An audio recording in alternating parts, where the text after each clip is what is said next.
ત્યારે આ દેશમાં ગવર્મેન્ટ તો અનાજકાળ પૂર્વીથી છે જ, એ તો છે જ, આજ બી છે और આગળ બી હશે અને છે.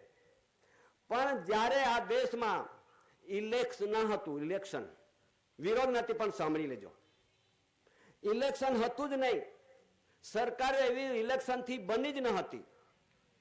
આ દેશમાં ક્યારથી શરૂઆત થયું? એક પક્ષ પાર્ટી બી હતી નહીં, આ દેશમાં નહીં હતી. ત્યારે 1885 સાલમાં વિરોધ નથી પણ સાંભળી લેજો, કોઈના પક્ષ પાર્ટીના વિરોધી ના બનીએ અમે, પણ સાંભળવાની કોશિશ કરજો. આ દેશમાં પક્ષ પાર્ટી હતી જ નહીં, ત્યારે 1885 સાલમાં એવી એક પક્ષ પાર્ટીની સ્થાપના થઈ અને સ્થાપના થઈને એક રજીસ્ટ્રેશન થયું, પક્ષ પાર્ટીના, કોંગ્રેસ પાર્ટીના રજીસ્ટ્રેશન થયું 1885 સાલમાં. ત્યારે એમની પક્ષ પાર્ટી રજીસ્ટ્રેશન થયું એક સંસ્થા રૂપે, એક સંસ્થા રૂપે. એટલે પછી એમની પાછળ ચળવળ એટલે કે પક્ષ પાર્ટીઓ વધતી ગઈ એટલે તે પાર્ટી સાથે એમ ઇલેક્શન લડવા માટે ઊભા થઈ ગયા. ત્યારે 1950 ની અંદર સંવેદન એક ઘડાયું. ત્યારે ઇલેક્શન પહેલા હતું જ ને, ત્યારે 1951 થી એ શરૂઆત થઈ ગયું. 1951-52 થી શરૂઆત થઈ ગયું એટલે પક્ષ પાર્ટીઓ લડવા માંડી. વિરોધ નથી, પણ આપણે ક્યાં ડૂબ્યા છે, આપણે ક્યાં ભરમાયા છે અને આપણે ક્યાં જતા રહેલા છે એ જ આપણે સમજવાની વાત છે. ત્યારે ઇલેક્શન આવ્યો, આપણે બધા એમને ટેકેદાર બન્યા, એમને સહમતિ આપી, એમને અભિપ્રાય આપી અને પછી અભિપ્રાયથી ત્યાં બેઠા છે એક સરકાર કેવડાવી. આપણે અહીં મંડપમાં આવેલા ભાઈઓ બહેનો વડીલો, આપણને અહીંયા સુધી દૂર દૂરથી જે સમાજ પેદા આવ્યા છે, તો આપણે સૌને અહીં સુધી લાવવા માટે અને આપણું જે જીવન હતું તે એક નરકવિષ્ટ વ્યસનમાં ફસી જઈ આપણે એક ખાણીને વાણીને રહણી કરણી 4 પ્રકારનું શુદ્ધિકરણ જીવન બી ન હતું આપણું. આપણે સૌ ફસી ગયેલા માનવીઓમાંથી આપણને માનવ સ્વરૂપમાં બેસાડ્યા છે. એવા દિવ્ય વંદનીય જગવંદનીય મહાપુરુષ મહાવિભૂતિ ફર્સ્ટ લોર્ડ ઓફ ધ ટેજરી એટલે કે પ્રથમ પુરુષ લોર્ડ યાને માલિક, જેણે આપણને એસી કોર કેસરીસિંહ દાદા, એસી ભારત સરકાર, વિશ્વ વર્લ્ડના ખ્યાતિ પ્રખ્યાતિ જગ જાહેરમાં મુકાયા છે. તો વિશ્વ વર્લ્ડને જાણ્યું છે, આખા દેશને પણ જાણ્યું છે આ બાબત. સરકારની સાચી બંધારણ આપણને બતાવનાર એસી કોર કેસરીસિંહ દાદા, તેમજ આપણા સન્મુખે બેઠા દાદાના મિન્ટ પરિવાર, અહીં દાદાજીને રવિન્દ્રસિંહ દાદા નહીં આવ્યા પહોંચ્યા હોય તો પણ એમને પણ બધાને માજીઓને એક સાથે વિવેક કરવાના છે, તો વિવેક કરી લઈએ. સ્વકર્તા પિતુ કે જય. તેમજ ગવર્મેન્ટ ઓફ ઇન્ડિયા ભારત સરકારની ધ રેઝોલ્યુશન બોર્ડ કન્સિલેશન સમિતિ, તેમજ આમંત્રિત બેન આમંત્રિત જે કંઈક ડિપાર્ટમેન્ટના અધિકારી પદાધિકારીઓ, પોલીસવાળા, સીઆઈડી, સીબીઆઈ, પત્રકાર જો બી આવ્યા હશે, કોઈ ધર્મપંથના, કોઈ સંપ્રદાયના, કોઈ રાજકારણમાં ગયા હશે, કોઈ બી જે અહીંયા આવીને બેઠા હશે એને પણ વિવેક, સ્વકર્તા પિતુ કે જય. અહીં આપણે પાંદડી ગામના એક એવી વિશાળ જમીન પવિત્ર ધરતી પર મહાન એટલે કે વિશ્વમાં એવી મહાન વસ્તુ, વિશ્વ કે મહાન આધ્યાત્મિક યાને કુદરતી મહાન આધ્યાત્મિક વિશ્વ શાંતિ સ્નેહ સંમેલન આ ગામની પવિત્ર ભૂમિ, સ્થળ ભૂમિ પર અહીં બેઠા છે ત્યારે આપણે કંઈક ચૂકી ગયેલા હતા, કંઈક વ્યવહારે જાણ્યું ન હતા, ત્યારે આટલી દૂરથી કટાસવણ ભૂમિ સુધી આપણે પહોંચી ગયા. શા માટે પહોંચ્યા? કે આપણને કંઈક અંધકારના જીવનમાંથી ક્યાંક પ્રકાશિત જીવન મળશે, ક્યાં મળશે એવો શોધ ખોરતા ખોરતા ખોરતા આપણે ત્યાં સુધી પહોંચી ગયા. અને ત્યાં સુધી પહોંચી જવાથી આપણને શુદ્ધિકરણ જીવન તરફ આપણને શાન અને જ્ઞાન અને ભાન મળ્યું. ત્યારે આપણે અહીં આજે તેના કુદરતી રચના તરફ અને દેશ ને દેહીના બંધન તરફ અને પવિત્ર શરીર પવિત્ર આત્મારૂપી હંસગતિ જીવન જીવવા માટે આપણને કઈક રાહ રસ્તો મળ્યો. એ આધારે આપણે એક વિશ્વના એવા ફર્સ્ટ પુરુષ સાથે આપણે એક સાનિધ્યમાં રહીને એક છત્રછાયામાં આપણે બેઠા છે ત્યારે એમના નજર સમક્ષ, ત્યારે પછી આપણે અહીં જેના બંધારણના ડોક્યુમેન્ટ્સના દસ્તાવેજના વિશ્વ વિરાટની રચનાના જે પંચમહાભૂતોની શક્તિની ગતિમાનથી આપણું 5 તત્વ શરીર સ્વરૂપ ધારણ થયેલું છે તેના આધારે આપણે સૌ બધા એક વિચાર દ્રષ્ટિએથી કે સાચો રાહ રસ્તો આપણને મળે એના માટે અહીં આપણે બેઠા છે. ત્યારે એક આ વિશ્વની અંદર કે એવા યુગો તો ચલી જતા રહ્યા, યુગો જતા રહ્યા, કંઈક અવતારો બી નીકળી ગયા. તો આજે આપણને એવા સમય મળ્યા છે, એવો તક મળ્યો છે, એવો અવસર મળ્યો છે કે એવા અવસર પર આ દાદાનો પણ વ્યવહાર મળ્યો છે આપણને. એવા નહીં બેઠા આપણે, આ દાદાના વ્યવહારે બેઠા છે, એમનું કંઈક બીજના રૂપમાં બેઠા છે આપણે.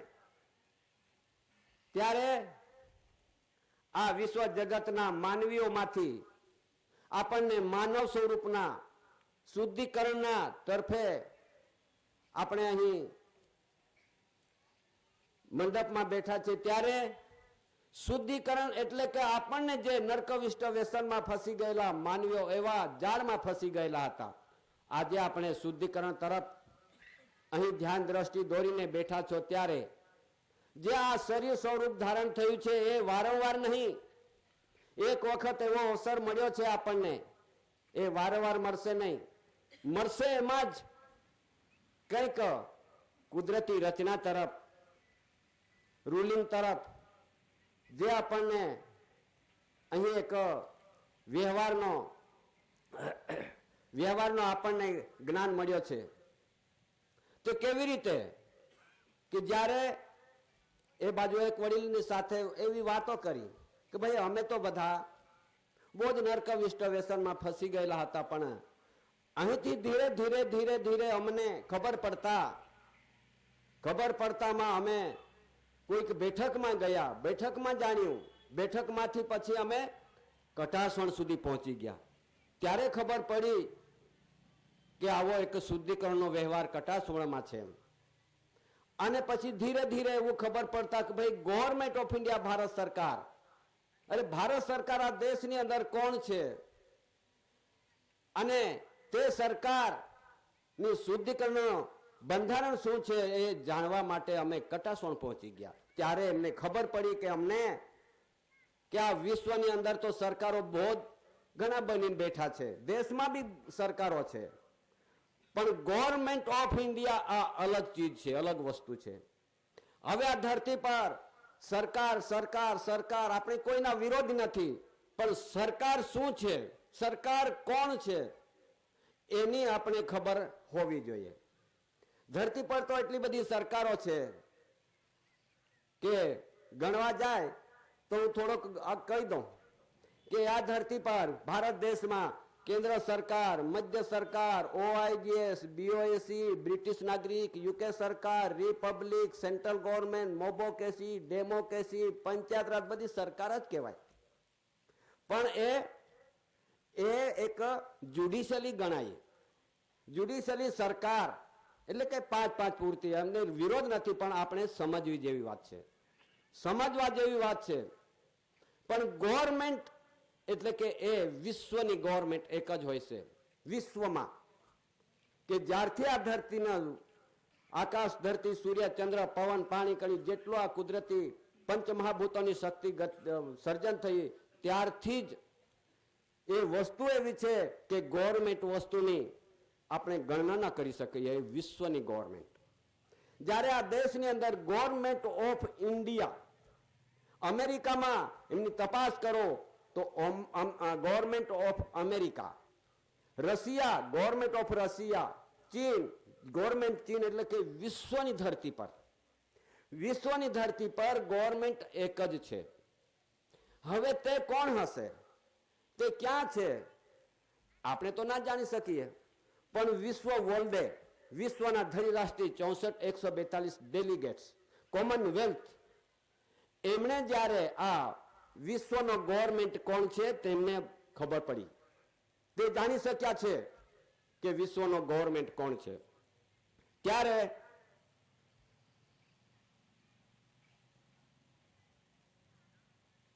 જ્યારે એવા સંમેલનો, બેઠકો થાય ત્યારે આ ડોક્યુમેન્ટ, દસ્તાવેજ પર લખાણ કરી અને ત્યારે દિલ્હીથી માંડીને, રાજ્યથી માંડીને, જિલ્લાથી માંડીને ગામ સુધી, તાલુકા સુધી આ બધાની જાણ્યું કરવામાં આવે છે.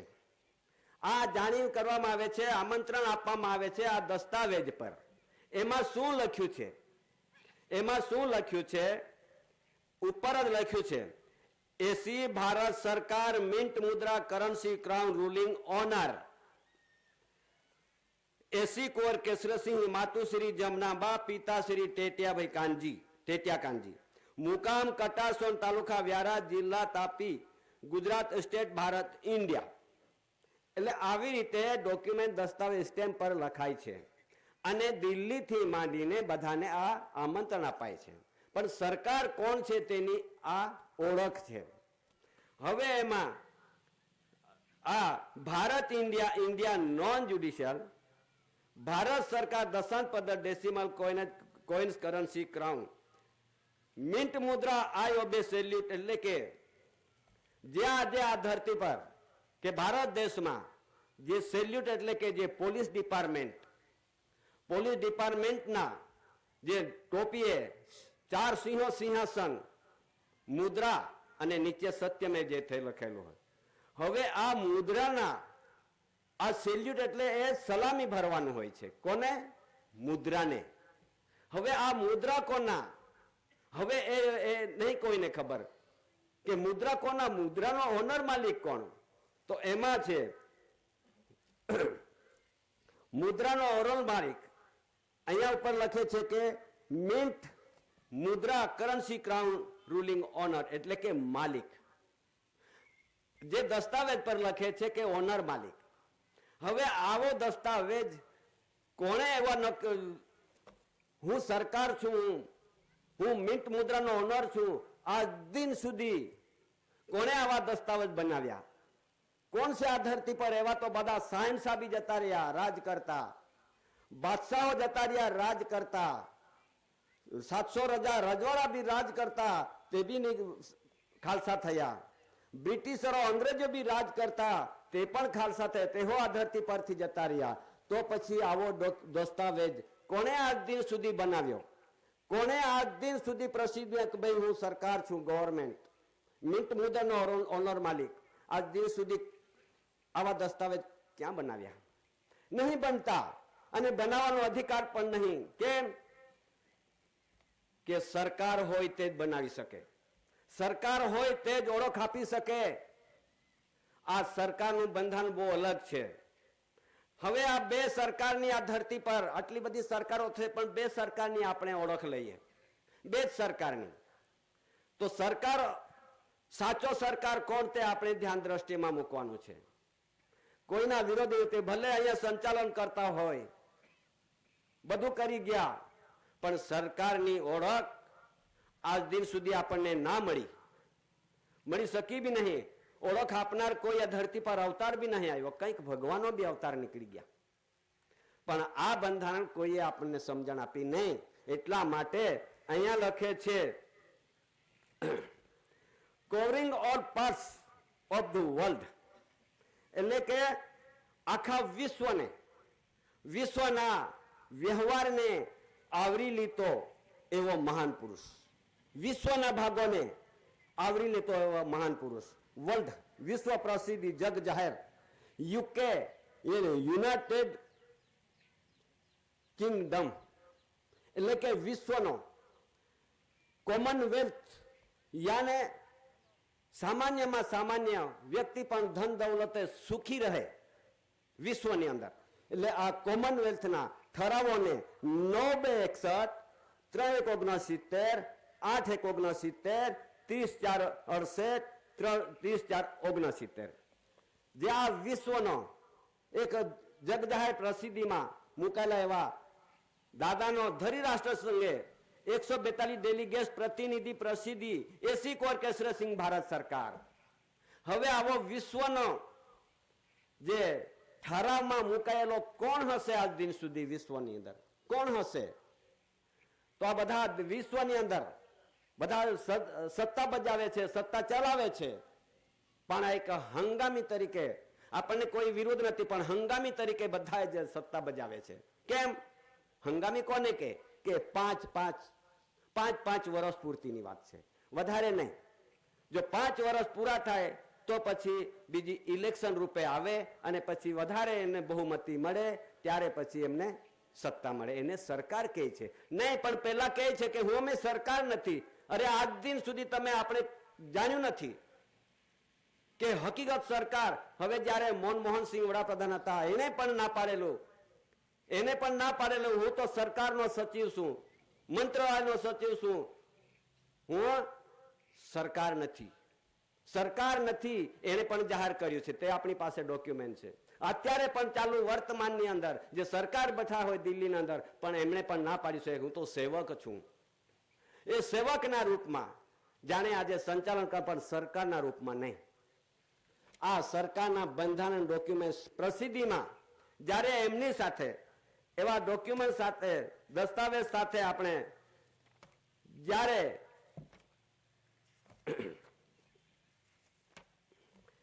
એક ડોક્યુમેન્ટ બંધાય છે, આ દસ્તાવેજ ડોક્યુમેન્ટ બંધાય છે એમની સાથે, એ બધા જ જોઈએ છે.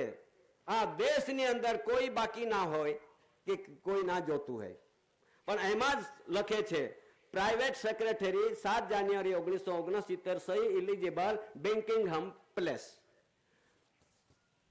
એમાં એ સિક્કો મારીને પછી એમાં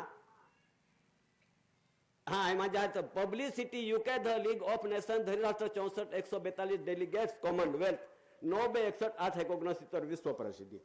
government of India, Bharat government of India, HOAC Antichrist the resolutions board under a special arrangement to be made for the investigation of complaints against the crown. એટલે આ બધા વાંચે છે, એમના ટેબલ મુકાય છે, અને બધા જાણી જોઈને પછી એ સહમતિ થાય છે કે ભાઈ વિશ્વની વર્લ્ડની ખ્યાતિ પ્રખ્યાતિમાં કોઈએ હાથ ઘાલવાનું નહીં અને કોઈ વિરોધ વર્તન કરી શકાય નહીં. હવે આવી રીતે જે આ બધું જાણ્યું છે, તો પછી આ જો ખોટું હોય તો આજે એના પર એક્શન લઈ શકતે, દાદા પર ભલે એક્શન લીધા હશે, પણ દાદાએ આ વિશ્વને કે આ કોર્ટને બધાને આ બધી પ્રસિદ્ધિમાં માન્યતા રાખીને જજમેન્ટો થયેલા છે. દાદાના આ દેશમાં કંઈક કોર્ટમાં કેસો ચાલ્યા છે, ત્યાં પણ દાદા તરફે જજમેન્ટ થયેલા છે. કેમ કે ઓનર માલિક ધણીનું પ્રસિદ્ધિમાં મુકાયું છે. અહીંયા કોઈ જેટલા વિરોધી આવતા તે પણ એમાં ફાવ્યા નહીં. એટલા માટે આ બધી બધાને સર્વને જાણ થાય. જ્યાં ધરતી પર એવું નહીં કે ભાઈ કોઈ મુસ્લિમ માટે નથી, હિન્દુ માટે નથી, પારસી માટે નથી, જૈન માટે નથી, બૌદ્ધ માટે નથી, એવું નહીં. વિશ્વના આદિવાસીઓ માટે, વિશ્વના. જ્યારે આ દેશમાં ભારત દેશમાં શું કહેવામાં આવે તેવી રીતે તેમને શું કહેવામાં આવે એ બધા માટે છે, વિશ્વની વાત છે. આ દેશની અંદર અનાદિથી રહેનારી આ આદિવાસી સમાજ, એને કહેવામાં આવે છે કે મૂળ બીજ, મૂળ વતની, મૂળ વંશ, પીઢીદાદ, વેલી વારસ, એની બીટન નેટી પ્લેસ જન્મજાત, આધ્યાત્મિક જ્યોતિ પ્રદીપ સમાજ, natural revenue of the community સમાજ, એટલે કુદરતી સમાજ, નોન જ્યુડિશિયલ સમાજ આદિવાસી. તેવી જ રીતે જ્યાં મુસલમાન હોય ભાઈ, તે પણ એનો અરબસ્તાન, તુર્કસ્તાન, અફઘાનિસ્તાનના તે ધરતી પર એ પણ મૂળ વતની, મૂળ બીજ, મૂળ વંશ, પેઢીજાત, વેલી વારસ ત્યાંનો પણ. તેવી રીતે મધ્ય એશિયામાં જો જાય, એ હિન્દુ તરીકે ઓળખાતી હોય, ત્યાં પણ એમનું સ્થાન, ત્યાં પણ એમની ભૂમિ, ત્યાં પણ એમનો દેશ, અને ત્યાં ભૂમિ પર એ પણ એસી, એ પણ આદિવાસી ગણાય. પણ અહીંનો નહીં, વિશ્વને માટે છે. તેવી રીતે પારસી ઈરાનમાં જાય તો ત્યાંનો આદિવાસી, ત્યાંનો એસી ગણાયો, એન્ટીક્રાઇસ્ટ. તેવી રીતે આ વિશ્વને માટે આ દાદાએ આપણા માટે એટલું નહીં પણ વિશ્વના જેટલા બી ધરતી પર માનવીઓ છે, જેના તેના ધરતી પર ત્યાંના એનો વતની ગણાયા. એટલા માટે એ સર્વને જાણ થાય. એવું નહીં કે ભાઈ કોઈના વિરોધી નહીં, વિરોધની વાત નથી, પણ આ સમજવાની વાત છે. આ સમજી ના શક્યા હોય તો પછી આપણે એક અંધકારના જીવનમાં પડ્યા છો. ત્યારે આ અંધકારનું જીવન સર્વ માનવીઓ માટે, તમામ બધા માટે આ આપણો જે કંઈક આપણે પર એવા અભિમાનીથી કંઈક આપણને ગુસ્સો ભરાયો હોય, એ પણ આપણે કાઢવા માટે આપણે પોતે જ તૈયાર થવાનું છે.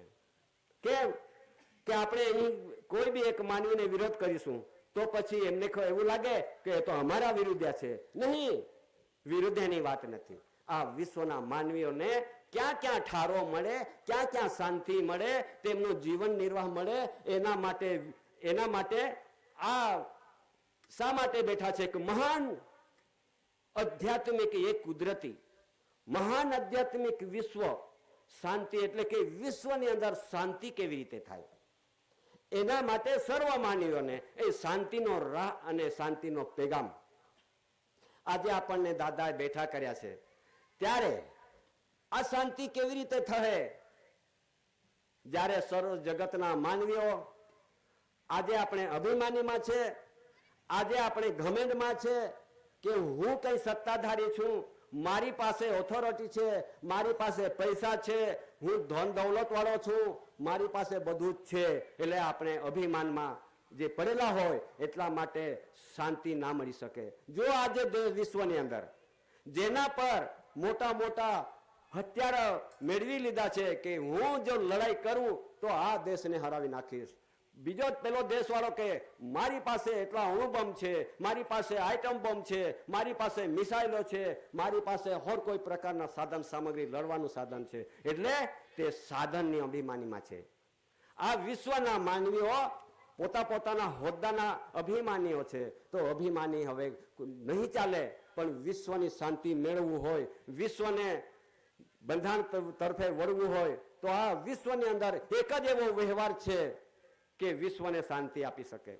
દાદાના વ્યવહાર સિવાય વિશ્વની અંદર કોઈ શાંતિ ના આપી શકે. એના માટે મહાન આધ્યાત્મિક વિશ્વ શાંતિ સ્નેહ સંમેલન. સ્નેહ એટલે બધા જ આવો, બધા જ બેસો અને બધા જ સમજો, એકના એક વિરોધી ના બનો, પણ બધા સમજો કે વિશ્વની શાંતિ કેવી રીતે થાય, સ્થાપે, અને પછી આપણે એક શાંતિ તરફે જીવન જીવવા માટે આપણને એક રાહ રસ્તો મળે.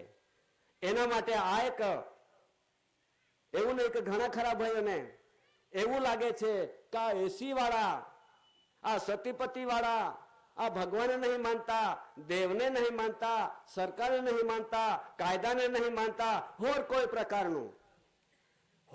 પ્રકારનું આ એક ખાલી જાણ્યા વગરનું એક ઠોપી ગાલેલું છે. એવું નહીં, પણ આ દેશમાં જેટલા બી કાયદાઓ બન્યા, કાયદાનું બંધારણ જાણ્યું નહીં આપણે, કાયદાનું બંધારણ પણ નહીં જાણ્યું, સરકારનું બંધારણ પણ નહીં જાણ્યું અને ભગવાનનું કહેતા છે કે ભગવાનનું બંધારણ નહીં જાણ્યું.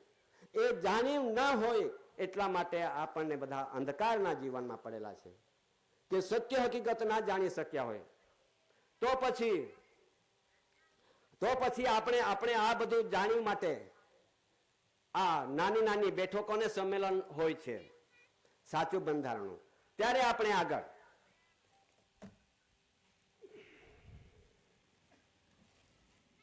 આવા દેશની અંદર કંઈક બધા રૂલ્સો બન્યા છે, કંઈક બધા એક્ટો બન્યા, કાયદા બન્યા, ચોપડા બન્યા, બધું જ બન્યું ને આજે આ દેશમાં સારી રીતે સાંભળવાનું છે.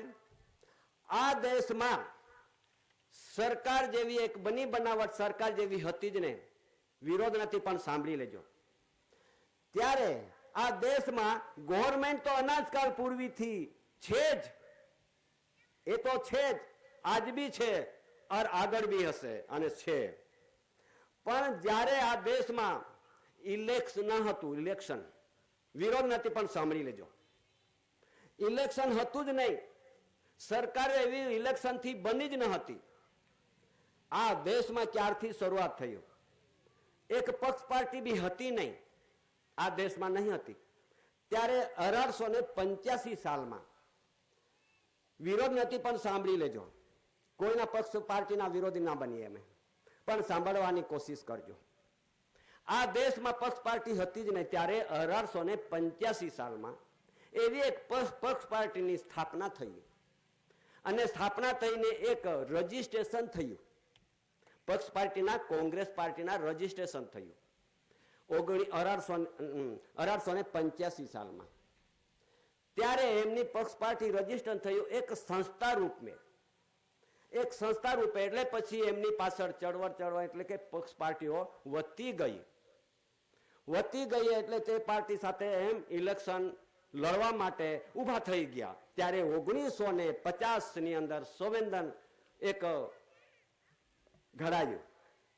ત્યારે ઇલેક્શન પહેલા હતું જ ને, ત્યારે 1951 થી એ શરૂઆત થઈ ગયું. 1951-52 થી શરૂઆત થઈ ગયું એટલે પક્ષ પાર્ટીઓ લડવા માંડી. વિરોધ નથી, પણ આપણે ક્યાં ડૂબ્યા છે, આપણે ક્યાં ભરમાયા છે અને આપણે ક્યાં જતા રહેલા છે એ જ આપણે સમજવાની વાત છે. ત્યારે ઇલેક્શન આવ્યો, આપણે બધા એમને ટેકેદાર બન્યા, એમને સહમતિ આપી, એમને અભિપ્રાય આપી અને પછી અભિપ્રાયથી ત્યાં બેઠા છે એક સરકાર કેવડાવી આપણે.